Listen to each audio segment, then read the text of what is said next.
ரோட்டில் இருக்கிற வண்டி கிண்டி எல்லாத்தையும் வச்சுட்டு போயிட்டானுங்க. போலீஸ்காரங்கிட்ட போய் பிடிச்சி கொடுத்துட்டோம்.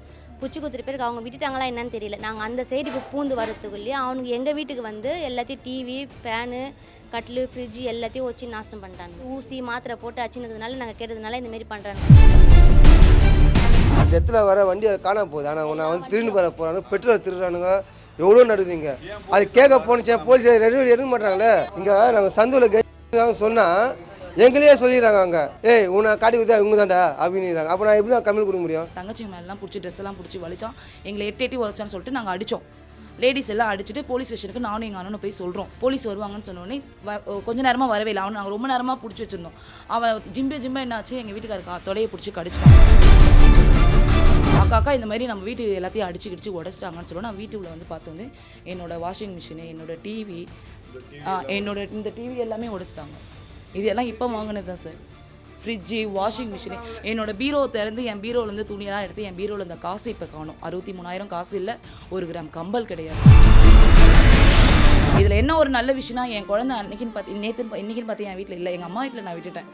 பாப்பா ஊர் லீவுன்னு சொல்லிட்டு அம்மா வீட்டு. இப்போ என் குழந்தை தான், என் குழந்தைக்கு என்ன நிலைமை? அவன் வந்த வெறிக்கு என் குழந்தைய ஏதோ ஒன்று பண்ணிட்டான். ஓப்பனாக பேசணும்னா இந்த இடத்துல கேவலமாக இருக்குது. இந்த கண்டெய்னரில் பெண்களுக்கு சுத்தமாக பாதுகாப்பு கிடையாது. என் புருஷன் இன்றைக்கி ஆதங்கத்தில் ரோட்டில் நின்று கத்துறான்னா, அவன் இன்றைக்கெல்லாம் பெயிண்ட் வேலை கஷ்டப்பட்டு கைத்தில் தொங்கி தான் நாங்கள் ஒவ்வொரு பொருளும் வாங்குகிறோம். நாங்கள் இருக்கப்பட்டவங்க கிடையாது. இந்த இடத்துல நான் 12 வருஷமாக குடும்பம் பண்ணுறேன். எனக்கு சொந்தமான வீடு கிடையாது. இதுவும் நான் வாடகை வீடு தான். இப்போ தான் சார் வாங்கி 3 மாதம் கூட ஆகலை சார். இந்த டிவி கஷ்டப்பட்டு சீட்டை போட்டு கடை வாங்கி வாங்கினேன் சார். என் குழந்தைங்களுக்கோசம் நான் வாங்கினேன். இந்த ஃப்ரிட்ஜு எல்லாமே நாங்கள் கஷ்டப்பட்டு தான் சார் வாங்கணும். நாங்கள் இருக்கப்பட்டவங்க கிடையாது. ஒவ்வொரு நாள் நாங்கள் போனால் தான் சார். இன்றைக்கி என் புருஷன் வேலைக்கு போனதா இன்றைக்கி எங்களுக்கு சாப்பாடு. நாளைக்கு என் பொண்ணுக்கோ என் மரும பிள்ளைக்கோ என் பேரனுக்கோ ஏதோ ஒன்று ஆச்சு, எதை நம்பி நான் பாதுகாப்பாக விட்டு போகிறது? ஒவ்வொரு பொருளும் நாங்கள் கஷ்டப்பட்டு வாங்கும்போது தான் சார் தெரியும். ஒவ்வொரு வீட்டில் எச்ச பாத்திரம் தேய்ச்சி தான் நான் சம்பாதிக்கிறேன்.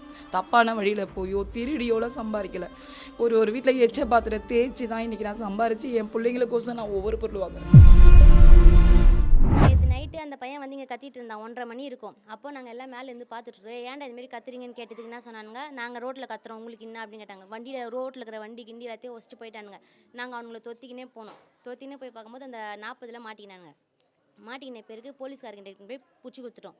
பிடிச்சி கொடுத்துட்டு பேருக்கு அவங்க விட்டுட்டாங்களா என்னன்னு தெரியல. நாங்கள் அந்த சைடுக்கு பூந்து வரத்துக்குள்ளேயே அவனுக்கு எங்கள் வீட்டுக்கு வந்து எல்லாத்தையும் டிவி, ஃபேனு, கட்டில், ஃப்ரிட்ஜு எல்லாத்தையும் வச்சு நாசம் பண்ணிட்டானுங்க. ஆமாம், அந்த மாதிரி பண்ணிட்டானுங்க.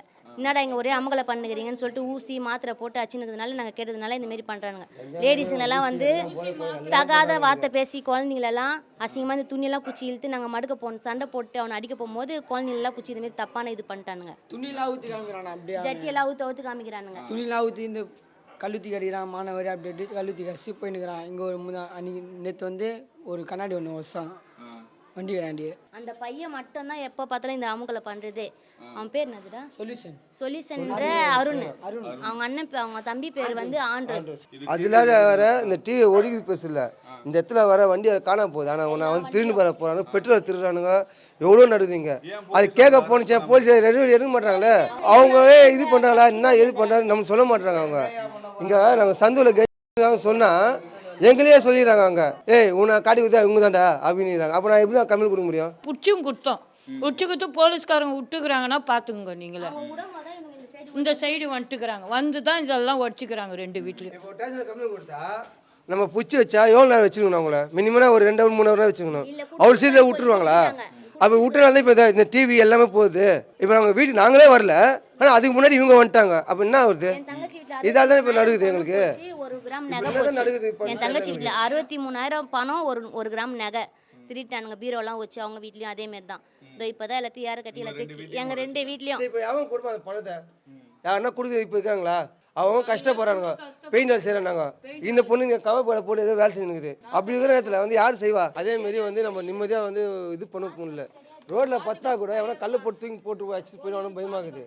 இதை கழுத்து வந்து விட்டு தூங்கினா செல்லு திரும்பி போயிடானுங்க, வீட்டில் இருக்கிற பொருள் திரும்பி போயிடானுங்க.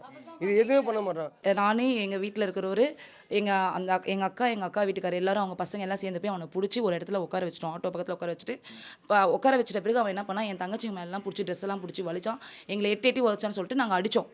லேடிஸ் எல்லாம் அடிச்சுட்டு போலீஸ் ஸ்டேஷனுக்கு நானும் எங்கள் அண்ணனும் போய் சொல்கிறோம், சார் இந்த மாதிரி எங்கள் வீட்டில் வந்து பிரச்சனை பண்ணுவோம், நாங்கள் பிடிச்சி வச்சுருக்கோம் வாங்க சார் சொன்னதுக்கு ஒரு போலீஸ் வந்து ஃபோனில் யார்கிட்ட பேசிட்டு நீங்கள் போங்கம்மா போலீஸ் வருவாங்கன்னு சொன்னோடனே கொஞ்சம் நேரமாக வரவே இல்லை. அவனை நாங்கள் ரொம்ப நேரமாக பிடிச்சி வச்சுருந்தோம்.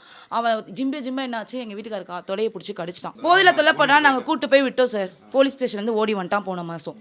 இப்போ அதே இன்றைக்கி 3:30 மணிக்கு வந்து இந்த மாதிரி பிரச்சனை பண்ணாண்டு திருப்பி போய் பிடிச்சி கொடுத்தா அவங்க போலீஸ் அவங்க போதையில் இருக்காங்கன்னு சொல்லி அனுப்பிட்டாங்களா என்ன பண்ணாங்கன்னு தெரியாது. நாங்கள் போலீஸ் எங்களை வீட்டுக்கு போக சொன்னாங்க. அவன் வீட்டுக்கு நாங்கள் வரும்போது இன்னொரு தெருவில் அமக்கலம் தான் அவருக்கு ஃபோன் பண்ணி சொன்னோம். அவர் இல்லை இந்த தெருவில் தான் உங்களுக்கு வழி இருக்கா, வேறு தெருவில் போங்க சொன்னால் வேறு தெரு வழியாக வீட்டுக்கு வர வழியில் அந்த முனையில் எங்கள் பொண்ணு ஓடி வந்தா. அக்கா இந்த மாதிரி நம்ம வீட்டு எல்லாத்தையும் அடிச்சு உடச்சிட்டாங்கன்னு சொல்லுவோம். நான் வீட்டுக்குள்ளே வந்து பார்த்து வந்து என்னோடய வாஷிங் மிஷினு, என்னோடய டிவி, இந்த டிவி எல்லாமே உடைச்சிட்டாங்க. இது எல்லாம் இப்போ வாங்கினது தான் சார்.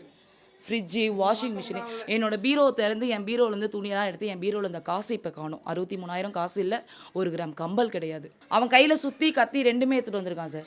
இதில் என்ன ஒரு நல்ல விஷயம்னா என் குழந்தை இன்னைக்குன்னு பார்த்து என் வீட்டில் இல்லை, எங்கள் அம்மா வீட்டில் நான் விட்டுட்டேன். பாப்பா லீவுன்னு சொல்லிட்டு அம்மா வீட்டு இப்போ என் குழந்தை தான் என் குழந்தைக்கு என்ன நிலைமை. அவன் வந்த வெறிக்கு என் குழந்தைய ஏதோ ஒன்று பண்ணிட்டான். எதுவுமே இல்லை சார். இப்போ நானே வீட்டில் இருக்கேன் சார், ஒரு லேடிஸ். இப்போ இன்னைக்கு நைட் எனக்கு இங்கே இருக்கவே பாதுகாப்பு கிடையாது. அவன் எப்படி வந்து என்ன பண்ணுவான்னு, என்ன எதாவது பண்ணுவான்னு எனக்கு பயமாக இருக்குது. இதை பண்ண துணிஞ்சவன் என்னை எதுவும் பண்ணுறதுக்கும் அஞ்ச மாட்டான். இந்த இடத்துல அதுதான் சார் நடந்துட்டுருக்கு. ஓப்பனாக பேசணும்னா இந்த இடத்துல கேவலமாக இருக்குது. இந்த கண்ணகி நகரில் பெண்களுக்கு சுத்தமாக பாதுகாப்பு கிடையாது. குழந்தைங்க, பெண்கள் சுற்றி சரக்கு ஓட்டுறாங்க சார். தெருவுக்கு தெரு சரக்கு ஓட்டுறாங்க. எதுவுமே கட்டுப்பாடு கிடையாது. நான் வந்து வீட்டு வேலை தான் சார் செய்கிறேன். வீட்டு வேலை நாங்கள் கஷ்டப்பட்டு தான் சார்.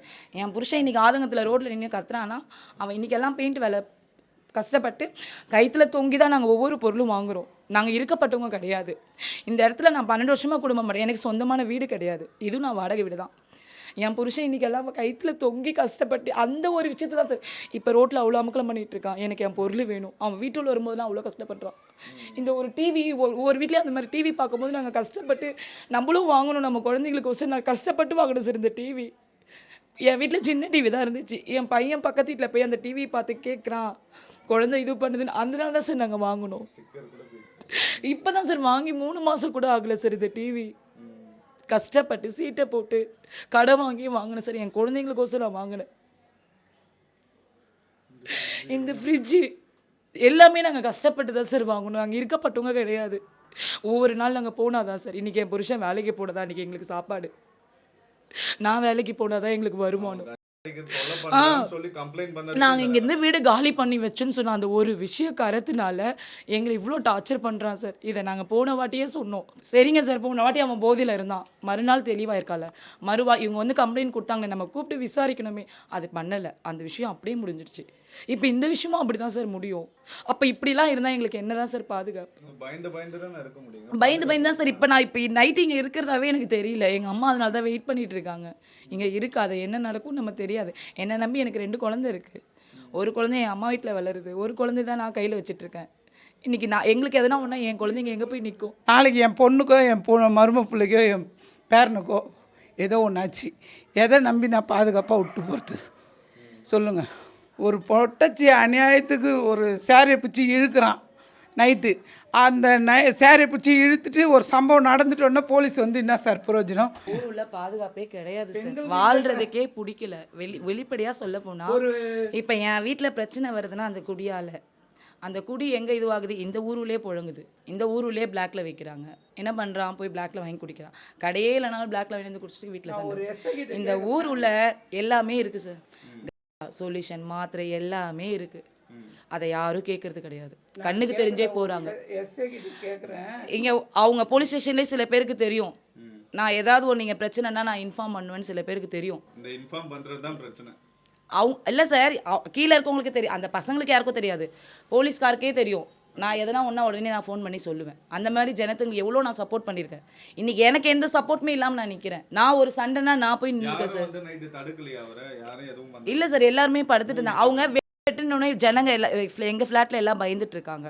வெட்டுனா அவங்கவுங்க குழந்தை வச்சுருக்கோங்க சார். டக்குன்னு கதை திறந்து நம்ம வீட்டு உள்ள அதனால அவங்க 2 செகண்டாக தான் சார் வெட்டுன்னு வந்து எல்லாத்தையும் உடச்சிட்டு போயிட்டு இருக்காங்க. 2 செகண்ட் தான் சொல்கிறான். இப்போ ஆக்ஷன் எடுக்கிறேன்னு சொல்லி ஆக்ஷன் எடுக்கிறேன்னு சொல்லியிருக்காங்க சார். கம்ப்ளைண்ட் எழுதி கொடுத்துட்டு வந்திருக்கேன். இந்த பணம் நகைலாம் என்ன? அவ்வளோதான் சார். அது வந்து நாங்கள் அவனை கோர்ட்டில் ஒப்படைச்சிட்டோன்னா கோர்ட்டில் வந்து அவன் ஜட்ஜ்மெண்ட் தண்டனை என்ன வேணுமா, இல்லை கொடுக்குறேன்னு நீ கேட்டால் கொடுக்குறியா அவன் அப்படின்னு பணம் நஷ்டீடு கொடுக்குறான்னா கொடுத்தா அந்த மாதிரி தான் கொடுத்துட்றேன், இல்லை தண்டனைன்னா தண்டனை கேஸ் போட்டு ஓகேன்னு வாய்தா சொன்னான்னா போட்டு வாய்தா போட்டு. ஒன்றுமே பண்ண முடியாதுன்ற ஸ்டேட்மெண்ட்டுக்கு தான் அவங்க வராங்க. கண்டிப்பா ஆக்ஷன் எடுப்பாங்க. இல்ல. எதுவும் இது பண்ணாது. இல்லை சார், அநியாயம் பண்ணுறவங்களாம் சந்தோஷமா ஜாலியாக சுதந்திரமாக சுற்றுறாங்க. நாங்கள் இன்றைக்கெல்லாம் போய் கஷ்டப்பட்டு வந்துட்டு இன்னைக்கு உண்மையாக சார் 3:30 மணி காலைல 3:30 மணிலேருந்து இவ்வளோ நேரம் நான் ஒரு தண்ணியோட மட்டும்தான் இருக்கேன். எனக்கு அவ்வளோ கஷ்டமாக இருக்குது. கஷ்டப்பட்டு ஒவ்வொரு பொருளும் நாங்கள் கஷ்டப்பட்டு வாங்கும்போது தான் சார் தெரியும். ஒவ்வொரு வீட்டில் எச்ச பாத்திரம் தேய்ச்சி தான் நான் சம்பாதிக்கிறேன். தப்பான வழியில் போயோ திருடியோலாம் சம்பாதிக்கலை. ஒரு வீட்டில் எச்ச பாத்திரம் தேய்ச்சி தான் இன்றைக்கி நான் சம்பாரித்து என் பிள்ளைங்களுக்கோசம் நான் ஒவ்வொரு பொருள் வாங்குறேன். என் புருஷன் இன்றைக்கி எல்லாம் கைத்தில் தொங்கி தான் எங்களை கஷ்டப்பட்டு காப்பாற்றுறான். நீங்கள் வேணால் பாருங்கள், என் வீட்டில் எதுவுமே இருக்காது சார். இத்தனை வருஷம் நான் இந்த ஊரில் குடும்பம் பண்ணுறேன், கண்ணகி நகரில் தான். என் வீட்டுக்குன்னு இது வரைக்கும் இந்த 3 தான். இதுதான் எங்களுக்கு ஆடம்பரம். பெருசாலாம் நாங்கள் ஆடம்பரம்லாம் கிடையாது சார். எல்லாமே கஷ்டப்படுறோம் தான். நீ கஷ்டப்படுறவங்ககிட்ட நீ இவ்வளோ அநியாயம் பண்ணிட்டு போயிட்ட. இதை பண்ணவன் நாளைக்கு எங்கள் உயிரே போயிடுச்சு சார். அப்போ அதுக்கும் பதில் இல்லாமல் தான் சார் இருந்திருக்கோம். பக்கத்தில் என் ஃப்ரெண்டு கரண்ட்டில் ஷாக் அடித்து சேர்த்தா. ஆனால் அதுக்கு நாங்கள்லாம் போராடினாலும் ஏதோ அந்த குழந்தைங்களுக்கு கிடச்சிது. அதுவும் பாதுகாப்பு இல்லாமல் தான் போச்சு. ஒரு கரண்ட் வசதி இல்லை. அன்றைக்கி மழையில் உயரம் இருந்து ஒன்றனால தான் அவள் இறந்தா. இதோ இன்றைக்கி 2 குழந்தைங்க நிற்குது. அப்போ இந்த ஊரில் என்ன தான் சார் பாதுகாப்பு? கண்ணகி நகர்ல இருக்கவங்களுக்கு அடிப்படை வசதிகள் எதுவுமே இல்லை சார். எதுவுமே கிடையாது சார். பஸ்ஸுக்கு இங்கேருந்து அவ்வளோ தூரம் போடுறோம். ஒரு தண்ணிக்கு இதோ கஷ்டப்படுறோம். ஒரு கடை தண்ணி இருந்தாலும் எல்லாத்துக்குமே இந்த இடத்துல கஷ்டம் தான் சார். வசதிலாம் கிடையவே கிடையாது. பேருக்கு தான் ஹவுசிங் போர்டை எல்லாம் ரெடி பண்ணுறோம், எல்லாம் பெருசாக ஆக்கி தரோம் அப்படின்னு. அதெல்லாம் ஒன்றுமே கிடையாது. வேஸ்ட்டு.